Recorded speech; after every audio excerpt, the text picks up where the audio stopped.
Всем привет-привет! Сегодня хочу предложить вам связать очень красивый узор крючком. Он выглядит как букле. Вяжется такой узор по кругу. И очень красиво будет смотреться в вязаных шапках, снудах или варежках. Также таким узором можно связать теплый свитер регланом. При вязании поворотными рядами узор будет смотреться не очень красиво, он теряет свою структуру. И если хочется связать таким узором все-таки, но поворотными рядами, тогда я предлагаю сделать так. То есть вот мы довязали ряд до конца, вытянули петельку, продернули сквозь нее клубок. Таким образом зафиксировали нить, протягиваем нить через весь ряд. То есть и начиная с воздушных петель опять ввели крючок.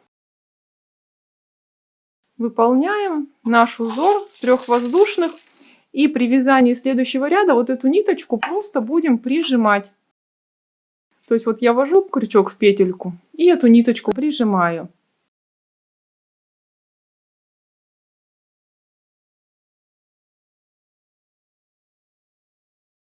Посмотрите, в этом узоре очень хорошо смотрится стык рядов. Точнее, его даже не видно. Вот видите, вот у меня ниточка.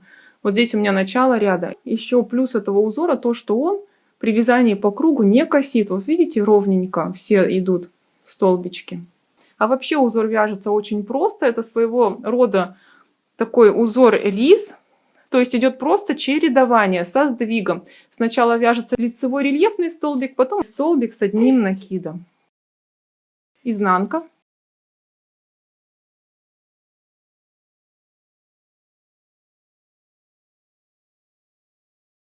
Для вязания узора необходимо набрать количество воздушных петель кратное 2.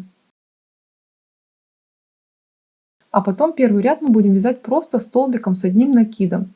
Но я обычно люблю набирать сразу столбиком с одним накидом, тогда наборный край получается более эластичный и не стягивает изделие. Более подробный мастер-класс по такому набору петель уже есть на моем канале, ссылку я оставлю в описании. Или можете просто набрать воздушные петли и первый ряд провязать просто столбиком с одним накидом. Я набрала 15 столбиков с одним накидом и плюс у меня воздушные петельки подъема, то есть количество петель кратное 2. Замыкаем вязание в круг. Для этого я выполняю соединительную петельку, но наши воздушные петли подъема пропускаю и вяжу соединительный столбик в первый столбик ряда.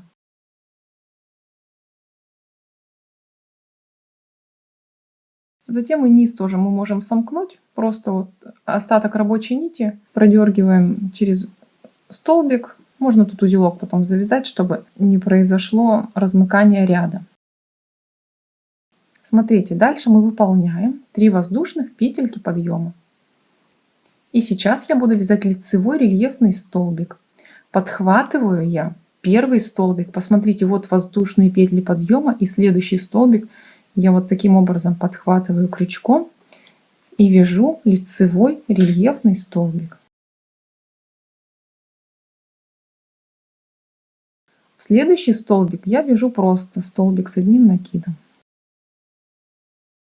Дальше опять буду вязать лицевой рельефный столбик, то есть буду хватать не петельку, а опускаюсь к столбику и подхватываю сам столбик. То есть у нас идет чередование. Рельефный столбик простой. И мы таким образом чередуем до конца ряда. Обычный столбик,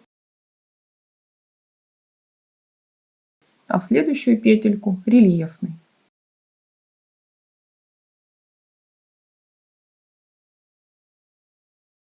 Дальше опять обычный. И посмотрите, у нас как бы по изнаночной стороне столбики получаются через одну петельку. То есть вот этой петельке, которую мы пропустили, как раз соответствует лицевой рельефный столбик. Вяжем так весь ряд до конца. И заканчиваем ряд. Посмотрите, вот у меня воздушные петельки подъема. И вот он последний столбик. Я его провязываю рельефным. И дальше замыкаем вязание в круг. Я буду вязать соединительный столбик, опять же пропустив воздушные петли в первый самый столбик ряда. Он был лицевым рельефным. Посмотрите, теперь вернусь чуть назад. Ввожу крючок вот в последний рельефный столбик, который мы вязали. Вот посмотрите, у меня идет откуда петля.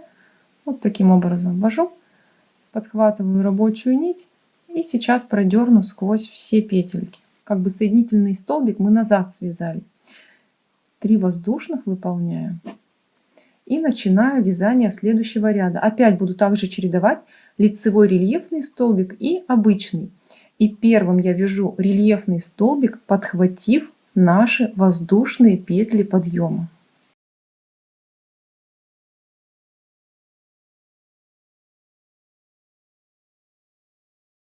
Дальше в следующий столбик у меня идет лицевой рельефный, я в него вяжу обычный столбик. Посмотрите, в этой петельке у нас уже есть соединительный столбик. Мы, то есть, еще туда вяжем раз в эту же самую петлю.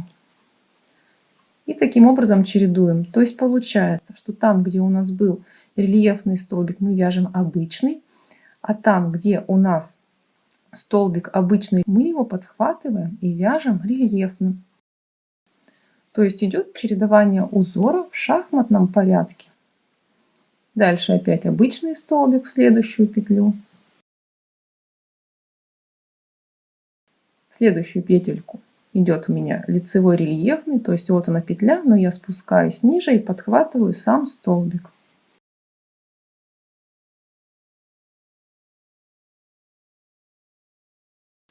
И таким образом выполняем весь ряд до конца. И завершаем ряд мы лицевым рельефным столбиком.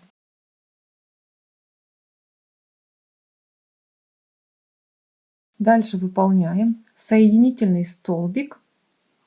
Опять же пропускаем воздушную цепочку подъема в первый столбик ряда. Он был лицевым рельефным. Дальше 3 воздушные петли подъема.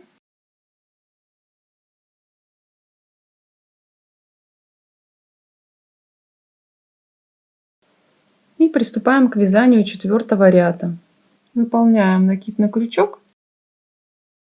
То есть, посмотрите, я вяжу опять лицевой рельефный столбик. Вот в этот столбик у меня связана соединительная петелька. Я его пропускаю. И следующий столбик, он в том ряду был обычным, я его подхватываю и выполняю рельефный. И мы точно так же чередуем столбики до конца ряда.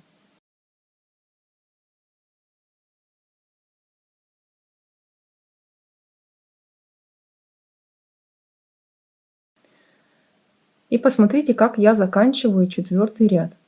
Вот у меня рельефный столбик, вот наши воздушные петли подъема предыдущего ряда. В рельефный столбик я выполняю столбик с одним накидом.